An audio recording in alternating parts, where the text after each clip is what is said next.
الدين عند الله الإسلام أفغير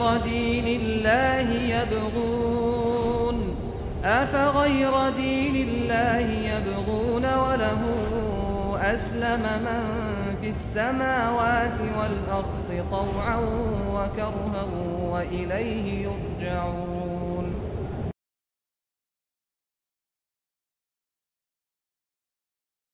아살라무 알라이쿰 와라흐마툴라히 와바라카투. 한국이슬람교 서울중앙성원 이주화 이맘입니다. 지난 시간에 이어 선지자 무함마드의 히즈라에 대하여 알아보도록 하겠습니다. 무슬림들이 가족 단위로 이주하기 시작하면서 그들의 빈자리가 늘어남에 따라 메카 불신자들은 당황스러움과 초조함을 감추지 못했습니다. 문제의 해결을 위해서는 극단의 조치를 취할 수밖에 없었습니다. 그들은 모든 문제의 원인이 되는 무함마드를 살해하여 이슬람의 확산을 막고 메디나로 이주해간 사람들을 다시 불러오는 것뿐이었습니다. 구레이시 부족의 수장들은 무거운 마음으로 모여서 의견을 나누었습니다. 그들의 최종적인 결정은 각 부족에서 한 사람씩 대표를 추천하여 암살단을 조직하고 그들이 한꺼번에 무함마드를 공격하여 그를 살해한다면 이후에 야기될 수 있는 모든 일들에 대하여 책임을 공유할 수 있으므로 문제를 쉽게 해결할 수 있다는 것으로 의견을 모았습니다. 구레이시 부족의 움직임을 감지한 아부바크르는 무함마드에게 한시 바삐 메카를 떠날 것을 건의했습니다. 그러나 선지자 무함마드는 전혀 불안해하지 않았습니다. 왜냐하면 그는 자신이 단 한순간이라도 혼자라는 생각을 해본 적이 없었기 때문입니다. 항상 어떠한 어려움에서도 하나님께서 길을 제시해 주셨고 지금껏 그 길을 꿋꿋이 지켜올 수 있었기 때문입니다. 구레이시 부족들의 암살 계획이 보다 더 구체화되어 갔습니다. 그들은 이미 계획한 대로 각 부족에서 한 명씩을 차출하여 암살단을 조직하였고 다음날 밤에는 그들이 무함마드를 암살할 것이라는 소문이 메카에 파다하게 퍼지기 시작했던 것입니다. 무함마드는 충분히 예견하고 있었던 것이었으므로 당황하지 않고 아부바크르와 알리를 불러 차분하게 계획을 세웠습니다. 아부바크르도 언젠가 이러한 날이 오리라는 것을 충분히 알고 있었기 때문에 예언자를 보필하여 침착하게 대처해 갔습니다. 아부바크르는 이미 튼튼하고 발이 빠른 낙타 2마리를 준비해서 메카의 외곽에 은밀한 장소에 숨겨두고 언제라도 출발할 수 있도록 만반의 태세를 갖추고 있었던 상황이었습니다. 무함마드의 계획은 집을 감시하고 있는 암살단에게 자신이 마치 집에 있는 것처럼 보이도록 하기 위하여 알리에게 그의 망토를 주고 집 근처에서 누군가를 기다리는 것처럼 서성거리다가 어두워지면 태연하게 집으로 들어와 자는 척하는 것이었습니다. 그리고 그는 재빨리 아부바크르와 함께 그들의 눈을 피해 메카에서 멀리 떨어진 동굴에 몸을 숨기기로 한 것입니다. 그들의 계획은 무리 없이 잘 진행되었습니다. 한밤중에 암살단이 무함마드의 집을 습격하여 그를 살해하려는 그 순간 침대에서 일어난 사람이 알리라는 사실을 알았을 때는 무함마드와 아부바크르는 이미 메카 외곽의 한 동굴에 피신한 상태였습니다. 그곳에서 2, 3일 머물다가 상황이 정리되면 메디나로 이주할 계획이었습니다. 성꾸란에는 메카의 불신자들과 구레이시 부족의 살해 음모에 대하여 8장 30절에 다음과 같이 언급하고 있습니다. 불신자들이 너에게 대항하여 음모를 꾸며 너를 구속하거나 살해하거나 추방하고자 하지만 그들의 음모는 무의미하니 실로 하나님께서 모든 것을 계획하시니라. 그분이야말로 가장 완벽한 계획자이시니라. 다음날 아침 무함마드가 도주한 사실이 알려지자 구레이시 부족은 거리마다 사람을 풀어 샅샅이 뒤지기 시작하였습니다. 그리고 무함마드의 은신처를 알려주는 사람들에게는 낙타 100마리의 포상금을 주겠다고 대대적으로 공표했습니다. 그러나 무함마드와 아부바크르는 불신자들의 추적에 대비하여 피난처를 메카 북쪽에 위치한 메디나 방향을 선택하지 않고 정반대쪽인 예멘으로 향하는 남쪽에 있는 동굴을 은신처로 삼았던 것입니다. 당연히 메카의 불신자들은 무함마드가 메디나로 도주했을 것으로 간주하고 북쪽으로 추적하여 그를 찾을 것이기 때문입니다. 그들은 암살단의 추적을 피하기 위해 한밤중에 사막의 험한 길로만 5km 이상을 맨발로 걸었습니다. 그들의 발은 찢어지고 부러져서 간신히 사우르산의 꼭대기에 있는 동굴에 도착할 수 있었습니다. 아부바크르는 동굴에 먼저 들어가서 입고 있던 옷을 찢어서 동굴에 난 구멍들을 막고 뱀이나 독충들이 침입하지 못하도록 조치를 한 후에 선지자 무함마드를 불러 함께 휴식을 취했습니다.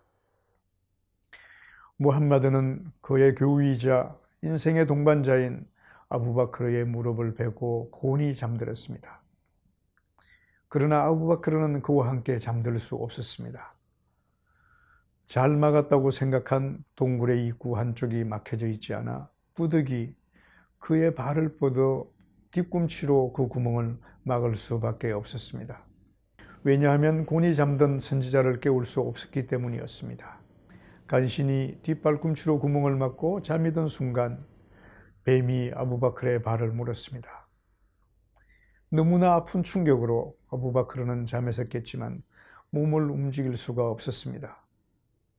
그렇다고 선지자를 깨울 수도 없었기 때문에 고통을 고스란히 혼자서 이겨내기 위하여 눈물만 흘릴 뿐이었습니다.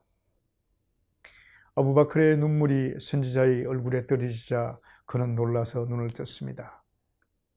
이내 상황을 알아차린 선지자는 뱀에게 물려 고통스러워하는 아부바크르를 위로하고 그의 상처를 입으로 빨아 독을 제거해 주었습니다.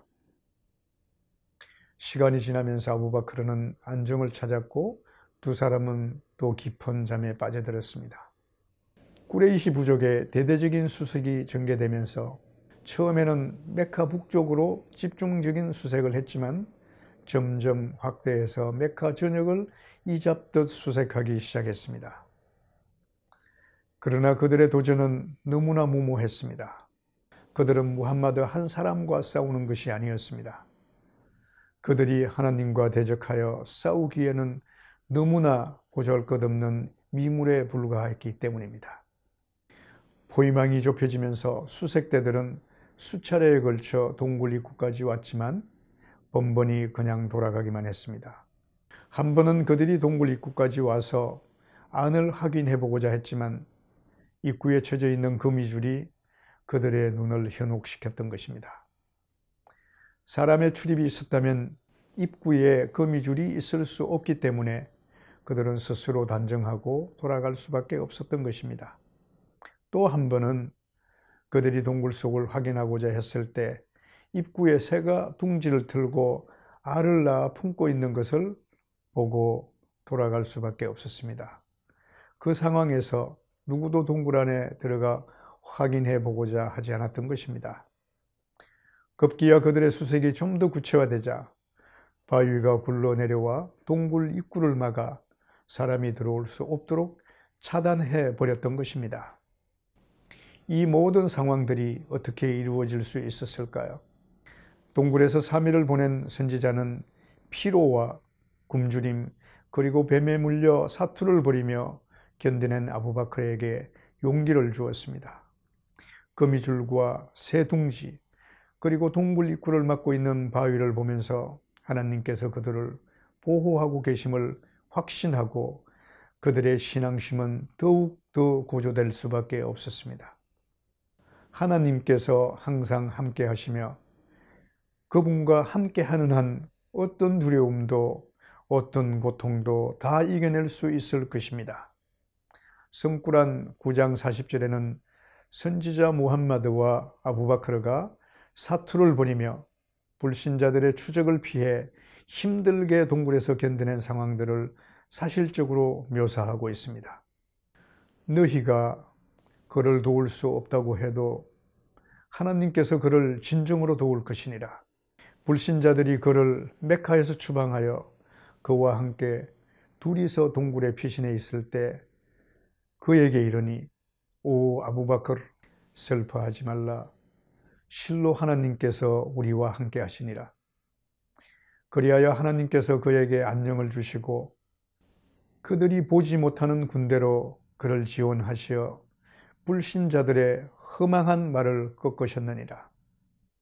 하나님의 말씀 그것만이 고매한 것이니 실로 하나님께서는 강경하시고 지혜로우신 분이시니라.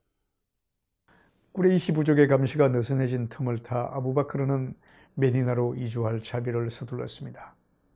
메카 외곽에 미리 숨겨둔 2마리의 낙타와 길을 안내할 2명의 안내인이 도착하자 메디나를 향해 출발했습니다. 메카와 메디나는 빠른 길로 가면 10일 정도 소요되지만 그들은 불신자들의 추적을 피해서 이주해야 하기 때문에 험하고 돌아서 가는 길을 선택할 수밖에 없었습니다. 선지자의 이주는 힘든 고난의 길이었습니다. 일반적인 대상로를 통해서 이주할 수 없었기 때문에 더 많은 시간과 고통이 따랐던 것입니다. 그러나 그들의 이주를 저지할 수 있는 것은 어떤 것도 없었습니다. 이었고 그들은 길고 힘든 여정 끝에 계시 14년 622년 9월 23일 3월 8일 월요일 메디나 외곽 남쪽에 위치한 마을 쿠바에 도착했습니다. 이슬람은 이때를 원년으로 해서 헤지라 1년으로 삼고 있습니다. 헤지라는 하나님의 뜻에 몸을 바친 무함마드와 그의 추종자들에게 박해로부터 벗어난 희망의 빛이었으며 이슬람 역사의 새로운 장을 여는 시작이었습니다. 무함마드의 쿠바 입성은 그곳 주민들과 미리 메카에서 이주해온 피난민들에게 그동안 무성했던 소문들과 우려들을 깨끗이 없애주는 성전보와 같은 것이었습니다. 모든 사람들이 거리로 나와 환호하였고 그들의 도착을 환영하여 즐거움을 나누었습니다. 그들의 도착을 환호하며 즐거움을 나누었습니다. 쿠바 주민들의 극진한 대접을 받으며 무함마드는 그곳에서 며칠간 머물렀습니다.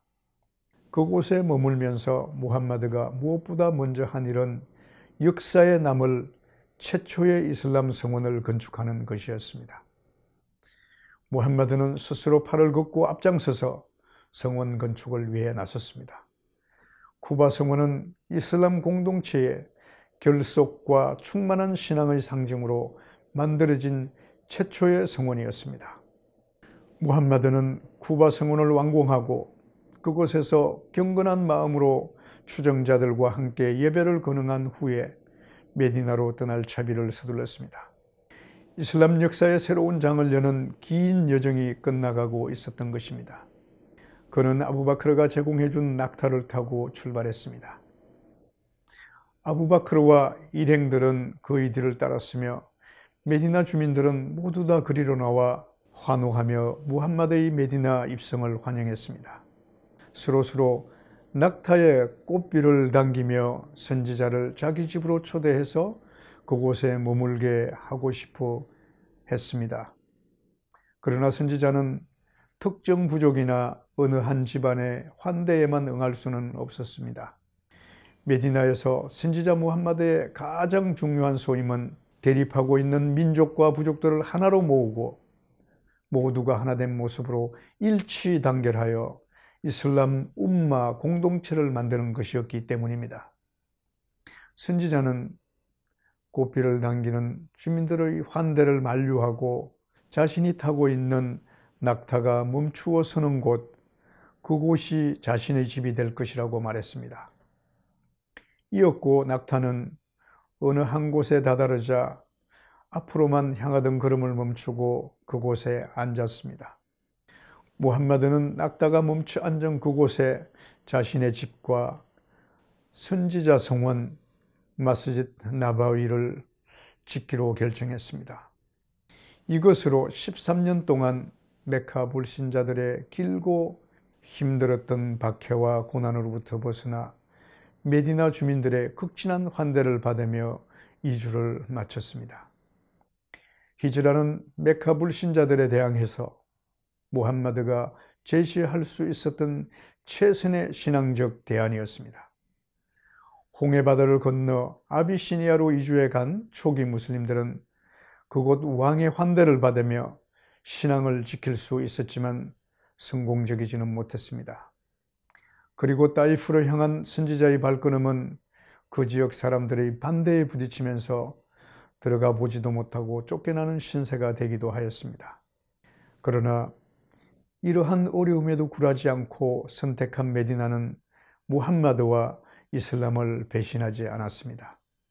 두 차례에 걸쳐서 이루어진 아크바에서의 서약은 메디나 수장들과의 약속은 믿음으로 서로를 결속하였고 마침내 모든 것을 버리고 오직 이슬람이라는 믿음 하나로만 달려온 이주민들을 따뜻이 맞이해 준 메디나 원조자들은 무함마드의 동반자가 되었고 이슬람 제국 건설의 주춧돌이 되었던 것입니다. 무함마드는 하나님께 진심으로 감사드렸습니다. 이슬람이 가르치는 진정한 형제를 실천한 것이었습니다. 메디나 원주민들은 이주민들의 어려움을 함께 나누고자 한 것입니다.